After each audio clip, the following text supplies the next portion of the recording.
हाय पिलाने Prabha education channel को स्वागत। आज आम देखा दशम श्रेणी मैथर फास्ट चैप्टर सरल सह समीकरण अपसारण प्रणाली। चलतु बिना डेरी कर स्टार्ट करिया। समाधान प्रणाली लिखी दीची मुझे तीन टा स्टेप अच्छी तीन टा पॉइंट अच्छी। फास्ट पॉइंट हूँ समीकरण द्वयरू एक्स अपसारण करा जाए y र मान निर्णय करा जाए। द्वितीय हूँ y र मान को जेकोसी समीकरण में प्रयोग करी x मान निर्णय करा जाए। तीन नंबर हूँ सेहीपरि समीकरण द्वयरू y को अपसारण करा जाए x मान निर्णय करी यह जेकोसी समीकरण में प्रयोग करी y र मान निर्णय करा जाए पारिबो। तो तुम तीन टा तुम पॉइंट हेतु रखा पड़े बुझल। स्टार्ट करिया। ये मुझे क्वेश्चन दे दीजिए। फास्ट हूँ x minus y minus 3 equal 0। प्रथम कौन कर लिखिदेगी ताकू समीकरण 1 देदेव। तापर आउ लिखिदेव 3x minus 2y minus 1 equal 0। आपको समीकरण 2 देदेव बुझल। आपको 1 आपको 2 देदेव। तापर एम लिखी देख जमी लिखाए सेमती लिखा पड़ो। समीकरण 1 सहित समीकरण 1 इंटू 2 1 तुम बुझेबी। फास्ट देख केमी लिखा जाए केमी से प्रणाली शिख। समीकरण 1 तादल समीकरण 2 नहीं जो इंटू 2 इंटू 1 कम कराई ना एक्स कि वाई ए दुटा भर कौड़ा गोटे आम सामान करार अच्छे बुझीपार ना। समीकरण 1 2 दुटा जाक प्रतल सामान हबार अच्छे। देख मुझे कौन भितर समीकरण 1 2 भितर कौड़ा सामान हो देख ना दुटा जार वाई सामान होना ना। देख -2y या -2y तुम एक्स भी सामान कले हम मुझे लिखी दीजिए ना। समीकरण द्वयरू एक्स अपसारण करा जाए वाई मान निर्णय करा जाए तापर वाई मान को जेको समीकरण प्रयोग करी एक्स मान करा बुझीपार ना। तो तुम काम हो तुम जोड़ा सहज लगुच तुम वाई सहज लगे वाई नब एक्स लगे एक्स नब तुम इच्छा।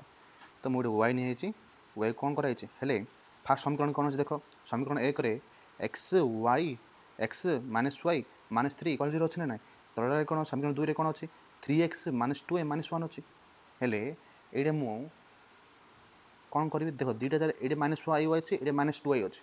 जदि मु समीकरण 1 2 गुणी देवी कौन गुणी देवी समीकरण 1 2 गुणी देवी ताहले आमको सहज हम ना।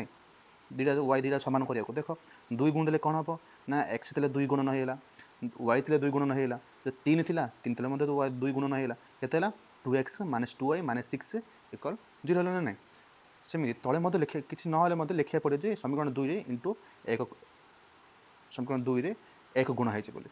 तो 1 गुण कौन जमी सेमी रही देखो 3x minus 2y minus 10 equal 0 बुझल। कौन कराई ना प्रथमे देखो तुमको कौटा सहज लगुच ताकू तुम सामान करार अच्छे। अब तुम देख एक्स तुम सहज लगे एक्स सामान कर वाई सहज लगुच वाई सामान कर जोड़ा भर गोटे तुम सामान करार अच्छे बुझिपार ना ना।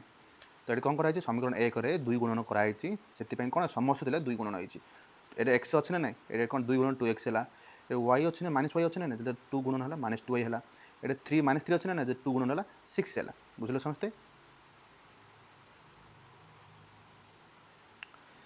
तापर कौन देख आउ गोटे कथा हूँ जिते तुम देखिए जे समीकरण 2 टा देखु तो अपसारण ना चिन्ह परिवर्तन अधिकांश पिला भूल कर बुझीपार ना। देखिए समीकरण जो 2 टारे 3x पूर्व कौन अच्छे कि ना प्लस अच्छी 2a पूर्व कौन अच्छे माइनस अच्छी ना ना 10 पूर्व कौन अच्छी माइनस अच्छी हेले जिते बड़े तुम वियोग कराब कौन कराब समीकरण समीकरण 1 समीकरण 2 वियोग कराब से तुम चिन्ह परिवर्तन हो बुझीपार ना ना। 3x पूर्व प्लस अच्छी कि ना कौन कराब माइनस हो ना माइनस 2a पूर्व कौन अच्छी माइनस अच्छी तो प्लस हो माइनस 10 पूर्व कौन अच्छी माइनस अच्छी तो प्लस हो तुम ये लिख बाध्य बुझीपार ना ना। तुम चिन्ह परिवर्तन करने को बाध्य चिन्ह परिवर्तन जब करनी तो कौन हम तुम पूरा आंसर भूल आसो पूरा भूल हो क्वेश्चन पूरा आंसर आसबनी पूरा भूल हो। तुम प्रथम कौन करार अच्छी ना प्रथम है तुम कौन कर समीकरण 1 समीकरण 1 कि 2 भर जोड़ा कह गोटे सामान करार अच्छे कौड़ा सामान कराई एक्स कि वाई ये मुझे वाई को सामान कराई ना ये 2y अच्छी ये 2y है।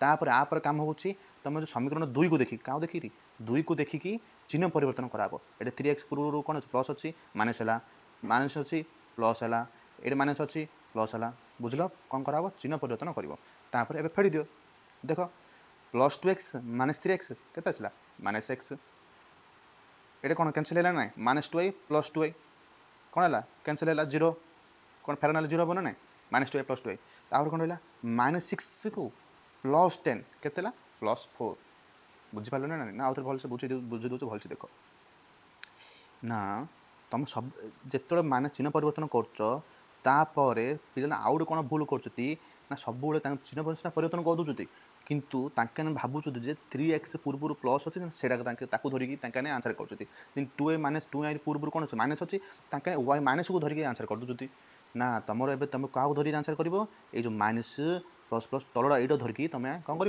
वियोग कर बुझिपार ना ना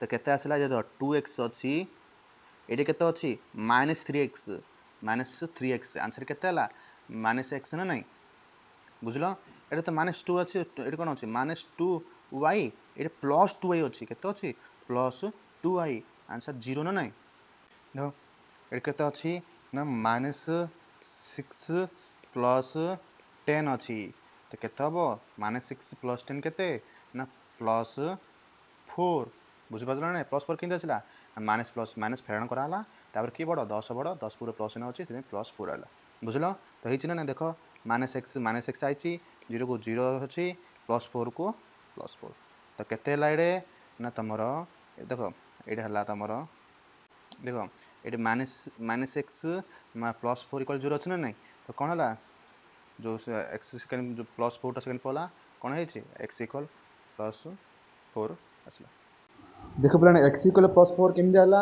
-x प्लस 4 अच्छी प्लस 4 सेकेंड वाला -4 है तो -x इक्वल -4 अच्छे ना माइनस माइनस कैंसिल है केते आंसर x इक्वल 4 है बुझल समस्ते एठी माइनस माइनस केमती कैंसिल है जा बुझले मते कमेंट सेक्शन में जणाओ एबे एक्स मान 4 पड़ा तो एक्स मान को आम समीकरण 1 कि 2 जो भी पकड़ आम भैल्यू काटिपर वायर मान काटिपर ये भूल है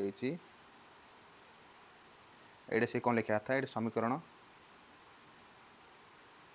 1 लिखाई है समीकरण 1 प्रयोग कले तो समीकरण के 1 के कि एक्स -y -3 ना नहीं एक्स -y -3 तो एक्स बदल एक्स मान के 4 आइला तो एक्स बदल के पड़ो एक्स बदल 4 पड़ा तो 4 -y -3 इक्वल 0 तो -y जमी सीन रहा -3 सेकेंड पड़ा कौन है तो ये अच्छे 4 अच्छी -3 अच्छे 4 -3 के 1 है 1 है ये -y जमी सीन अच्छी के -y प्लस 1 अच्छी 1 सेकेंड पड़े कौन हो माइनस माइनस प्लस अच्छी माइनस हो तो माइनस माइनस कैंसिल होते y इक्वल 1 आई बुझल समस्ते तो गोटे x हूँ 4 y हूँ 1 बुझल समझ कौन डाउट थे कमेंट बॉक्स रे कमेंट कर जनाना।